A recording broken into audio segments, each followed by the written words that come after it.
If you've spent any time out in the elements, you know a cheap plastic tarp can only last so long.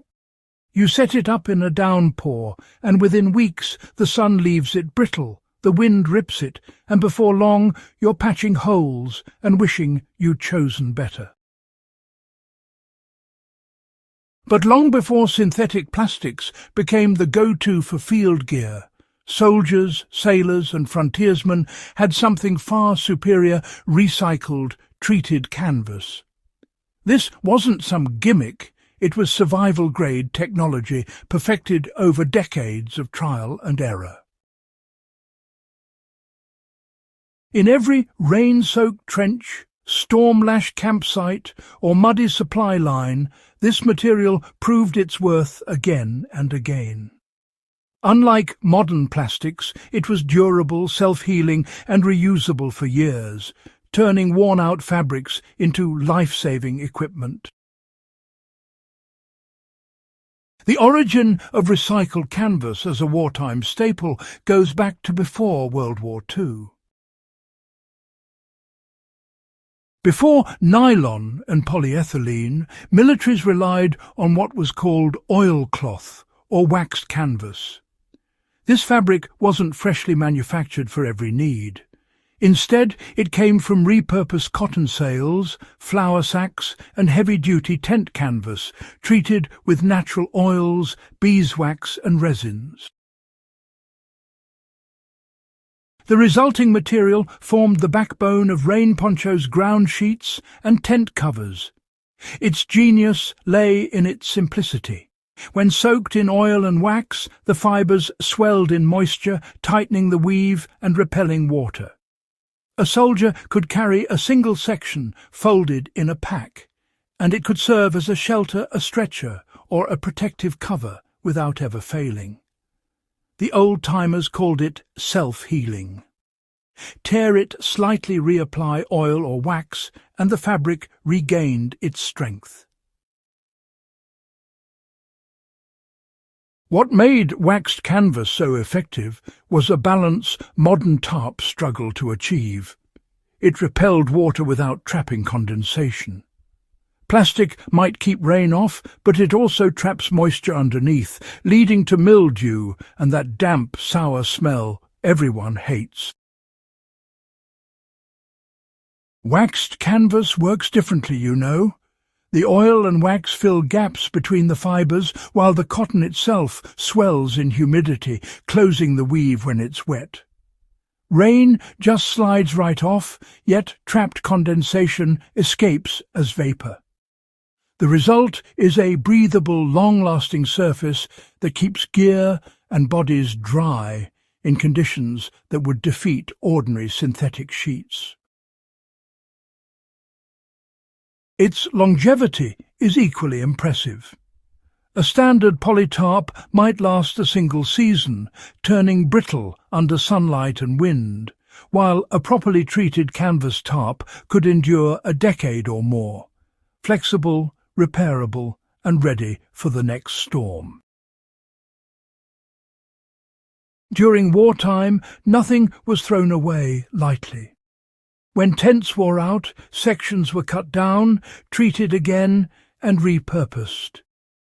One large tarp could be divided into several smaller ground sheets or ponchos, and each piece could be recoated and reused multiple times. Naval deckhands, field engineers and Arctic explorers all depended on this practice. A single piece of waxed canvas wasn't just fabric. It was a multi-purpose tool, a lifeline in the mud and snow of front lines and wilderness alike. Making your own waxed canvas tarp is straightforward, but, you know, it does require a bit of patience.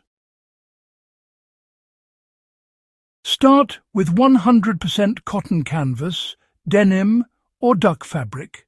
Synthetic blends just won't absorb oils properly. To begin, wash the fabric in hot water and let it dry fully. Then melt equal parts beeswax and boiled linseed oil, roughly 1 cup each for 2 square meters of cloth. Apply the mixture evenly while the fabric is slightly warm, as this helps the fibres absorb the wax and oil. Next, hang it in a ventilated area for 24 to 48 hours to cure. A final light heat treatment smooths uneven spots, and water should bead and roll off just like it does on waxed boots. For maintenance, you should reapply every 6 months to a year, or sooner, if the tarp sees constant exposure. Historically, pine tar was added to improve UV and mould resistance, a clever trick used by seafarers and homesteaders alike.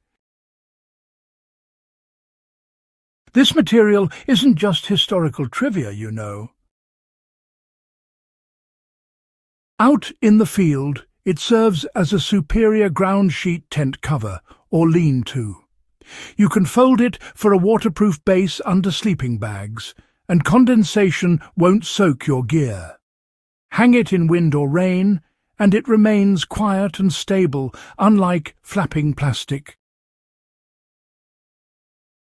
Smaller sections work for covering compost piles, tools or hay, letting heat escape while keeping moisture out. In emergencies, a single 6 by 8 foot piece can be a shelter, stretcher or pack wrap. Punctures are easy to repair. Just heat a bit of wax cloth over the tear, and it bonds back into a weatherproof surface. This self-healing property could be honestly the difference between staying dry and surviving in harsh conditions. As plastic waste piles up and supply chains falter, off-grid builders, reenactors and survivalists are, well, returning to wax canvas. It's biodegradable, renewable and functional. This isn't just nostalgia. It's practical survival technology perfected through necessity. From wartime engineers to explorers crossing Arctic passes, this material proved itself over generations. By understanding and using it today, you're not just honouring history, you're reclaiming independence from disposable gear. For anyone serious about survival, investing time in creating durable waxed canvas gear is far superior to cheap plastic alternatives. The process requires effort, but you know the payoff is a tarp that strengthens with age, resists weather naturally, and can serve multiple lifetimes. These are the materials that carried soldiers through storms, explorers across uncharted terrain, and homesteaders through harsh winters. By bringing these forgotten techniques back, you embrace durability, sustainability, and the kind of craftsmanship that, honestly, modern gear just can't replicate.